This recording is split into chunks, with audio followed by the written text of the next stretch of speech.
എല്ലാവർക്കും നമസ്കാരം. പ്രസാദ് വൈദ്യർ കരിന്തറ മാന്ത്രിക വൈദ്യമഠം കാർത്തിക ആയുർവേദിക് സഞ്ജൂർ നമ്പിശമ്പടി. നമ്മുടെ കയ്യിൽ തരിപ്പ് വന്നിട്ട്, കാരണം ഭയങ്കര തരിപ്പാണ്, ഒരു സാധനം പിടിക്കാൻ പറ്റുന്നില്ല എന്ന് പറഞ്ഞിട്ട് ആൾക്കാർ വിളിക്കാറും വരാറുണ്ട്. അപ്പൊ ഡോക്ടർമാർ കാണിച്ചപ്പോൾ പറഞ്ഞത് എന്താ വെച്ചാൽ ഇവിടെ ഓപ്പറേഷൻ ചെയ്യണം എന്നാ പറഞ്ഞിട്ടുള്ളത്. ഇവിടെ ഞരമ്പ് കട്ട് ചെയ്തിട്ട് രക്തോട്ടം ഉണ്ടാക്കണം, അവിടെ ബ്ലോക്കാന്നാ പറഞ്ഞിട്ടുള്ളത് എന്ന് പറഞ്ഞു. അങ്ങനെ പറഞ്ഞിട്ടാണ് ആൾക്കാർ വിളിക്കുന്നത്. അപ്പൊ അങ്ങനെ വരുമ്പോൾ നമുക്ക് എന്താണെന്ന് വെച്ചാൽ ഇത് ഓപ്പറേഷൻ എന്ന് പറഞ്ഞാൽ കത്തിയപ്പ് തന്നെയാണ്.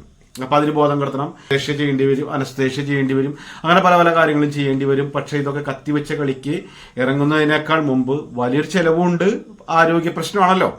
നമ്മുടെ ശരീരം മുറിക്കാതിരിക്കുക എന്നുള്ളതാണ് നമ്മുടെ വൈദ്യത്തിന്റെ ഏറ്റവും പ്രത്യേകത. അപ്പോൾ അതിന് വേണ്ടിയിട്ട് നമുക്കൊരു ആയുർവേദ പ്രയോഗം മാറ്റാൻ പറ്റുന്നതാണ്. അപ്പൊ അങ്ങനെ വരുമ്പോൾ നമ്മൾ ആദ്യം ശ്രമിച്ചു നോക്കുക. എന്ന് വെച്ചാൽ ഒരു രക്ഷയില്ലാത്ത കാര്യത്തിൽ നമുക്ക് ഓപ്പറേഷൻ ചെയ്യാം. പിന്നെ ഓപ്പറേഷൻ ചെയ്യേണ്ട പല കാര്യങ്ങളും ഉണ്ട്, അത് മാർഗ്ഗമില്ല എന്ന് വെച്ചിട്ട് തന്നെ നമ്മൾ ഇറങ്ങുക. കഴിവിന്റെ പരമാവധി നമ്മൾ പരിശ്രമിക്കുക എന്നുള്ള. അപ്പോൾ ഒരു ചെറിയൊരു കാര്യത്തിന് ഒരു 20,000 രൂപ ഇല്ലാത്തൊരു ഓപ്പറേഷൻ എവിടെയില്ല, ഒരു 25,000 രൂപ വരും. അപ്പൊ നമുക്ക് പച്ചമരുന്ന് കൊണ്ട് മാറുമോ എന്നുള്ളത് ശ്രമിച്ചു നോക്കാമല്ലോ. കാരണം അത് മാറുന്ന ഒരു സാധനമാണ്, വളരെ റിസൾട്ടാണ്. അപ്പോൾ ഈ ലോകത്ത് എന്ത് കാര്യം പരീക്ഷിക്കലാണ്. അപ്പോൾ ഓപ്പറേഷൻ ചെയ്താലും മാറാത്ത എത്രയോ കേടുണ്ട്. മാറിക്കോളാന്നല്ല ചിലപ്പോൾ ആള് തട്ടിപ്പോയിക്കുന്ന അതൊന്നും അല്ല, പക്ഷെ ആളെന്നെ തട്ടിപ്പോയേക്കാം. പക്ഷെ നമുക്ക് എന്താണ്, ഒരാളെ കത്തി വെക്കാതെ നമ്മൾ മാക്സിമം പരിശ്രമിച്ച് ഒറ്റക്കൈ പ്രയോഗത്തിലാണ് ഓപ്പറേഷൻ. അപ്പൊ അതുപോലെ തന്നെ ഈ തരിപ്പിന് അതിന്റെ ആവശ്യമില്ല എന്നുള്ളതാണ് നമ്മുടെ ഇത്രയും കാലത്തെ എക്സ്പീരിയൻസ് വെച്ചിട്ട് പറയുന്നത്. അപ്പൊ അതിന് ഈ പറയുന്ന മരുന്നുകൾ നിങ്ങളെടുത്തിട്ട് എണ്ണ കാച്ചി പരട്ടി കഴിഞ്ഞാൽ അവിടുത്തെ ബ്ലോക്കൊക്കെ അലിഞ്ഞ് പമ്പ കടക്കാൻ പറ്റുന്നതാണ്. തരിപ്പ് മരവിപ്പ് കോച്ചിപ്പിടുത്തുന്ന സാധനമേ ഉണ്ടാവില്ല.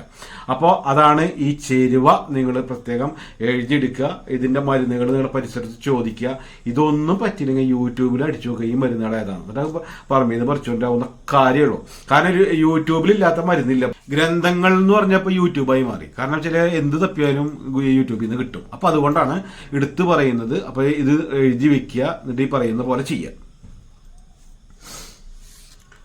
കള്ളിയില, എരുക്കിന്റെ ഇല, കരിനൊച്ചി ഇല, കരിങ്കുറിഞ്ഞിയുടെ ഇല, ഈ ഇലകളൊക്കെ ഇടിച്ചു പിഴിഞ്ഞ നീര് കൽക്കമായി എണ്ണ കാച്ചുക.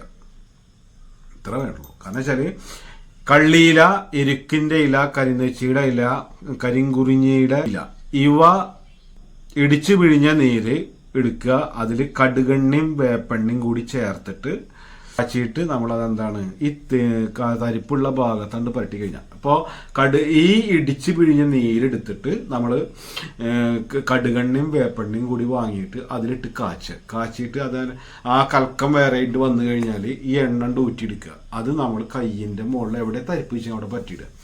അപ്പോൾ ഈ ചിലർക്ക് എന്താ വെച്ചാൽ ഇത് മൊത്തം പരട്ടി കഴിഞ്ഞാൽ ചെറിയൊരു ഭാഗമൊക്കെ ഇവിടെ പരട്ടാം. അപ്പം മൊത്തം പരട്ടി അതിനനുസരിച്ച് എണ്ണ കൂട്ടുക, അതിനനുസരിച്ച് നീരും കൂട്ടുക. ശരിക്കും സമാസമം ആണ് എടുക്കേണ്ടത്. ഇപ്പോൾ ഒരു ഗ്ലാസ് നീരുണ്ടെങ്കിൽ അത്ര തന്നെ നമ്മൾ വേപ്പെണ്ണയും കടുകെണ്ണയും ചേർത്ത ഒരു ഗ്ലാസ് എണ്ണയിലാണ് ചേർക്കേണ്ടത്. കുറച്ച് മരുന്ന് കുറഞ്ഞ് എണ്ണ കൂടിയാലും കുഴപ്പമില്ല. കാരണം വെച്ചാൽ ഇതൊക്കെ ഒരു ഗ്ലാസ്സിലേക്ക് 2 ഗ്ലാസ് എണ്ണ ഒഴിച്ചാലും കുഴപ്പമില്ല. കാരണം എന്താ വെച്ചാൽ അത്രയും പവർ കിട്ടും ഇതിന്. അതാണ് പ്രത്യേകത. അപ്പോൾ നമുക്ക് ഈ ഒരു കാര്യം ചെയ്തു കഴിഞ്ഞാൽ എന്താണ്, ഇവിടെ അടഞ്ഞു എടുക്കുന്ന ഈ സാധനം ഉണ്ടല്ലോ, അതാണ് തുറന്നിട്ട് അതിലേക്ക് രക്തപ്രവാഹം ഉണ്ടാവും, ഞരമ്പുകൾക്ക് ബലം കിട്ടുമൊക്കെ കിട്ടും. ഇത് ചിലപ്പോൾ കയ്യിന്റെ കപ്പില്, കഴുത്തോ പരടിയോ എവിടെയാണോ തരിപ്പ് മരവിപ്പ് കോച്ചിപ്പിടുത്തം വേദന മുതലായ നീര്, ഇത്രയും കാര്യങ്ങൾ മാറുന്ന ഒരു സിമ്പിൾ സംഭവമാണിത്. ഇത് വളരെ എഫക്റ്റാണ്. ഇത് നിങ്ങൾ ഉപയോഗിച്ച് നോക്കുക. നിങ്ങൾക്ക് പ്രശ്നങ്ങളുള്ളവർക്ക് നിങ്ങൾ ഈ വീഡിയോ നിങ്ങൾ കാണുകയാണെങ്കിൽ നിങ്ങൾക്ക് ചിലപ്പോൾ ഈ പ്രശ്നം ഉണ്ടാവില്ല. പക്ഷെ ഉള്ളവർക്ക് നമുക്ക് ഷെയർ ചെയ്ത് കൊടുക്കുക. അതുപോലെ തന്നെ നിങ്ങൾക്കാണെങ്കിൽ ഈ ഒരു നോട്ട് ചെയ്ത് വെക്കുക. ഇതുപോലത്തെ ഒരു വൈദ്യം എന്ന് പറയുന്നത് ഇനി എനിക്കിത് ഇടാനും പറ്റില്ല, ഇട്ട തന്നെ വീണ്ടും ഇടാൻ പറ്റില്ല. അപ്പോൾ അതുകൊണ്ട് തന്നെ ഇനി കാണാല എന്നിട്ട് പറയരുത്. അപ്പോൾ ഈ ഇത് ഉപയോഗിച്ച് കഴിഞ്ഞാൽ പൂർണ്ണമായിട്ട് മാറും എന്നുള്ള കാര്യത്തിൽ യാതൊരു സംശയമില്ല.